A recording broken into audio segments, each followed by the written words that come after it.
Master word list, card number 23, fleet. इसका मतलब होता है उड़ना, नाचते कूदते फिरना या तेजी से गुजर जाना।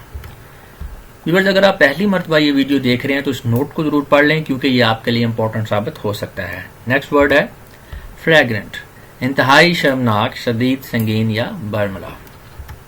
फिकल, मतलून, बेअकीदा।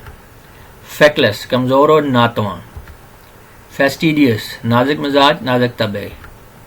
फैकल्टी, इसका मतलब होता है जहनी या जिस्मानी सलाहियत, या सिंपली सलाहियत को भी कह सकते हैं हम। शोबा, टीचिंग स्टाफ। तो ये सारे फैकल्टी के मीनिंग्स हैं। फैकेट, किसी इमारत का अगला हिस्सा, बनावटी या झूठी वजह करते। प्रोफ्यूजन, हद से ज्यादा बहुतात, फराग दिलाना, खर्च।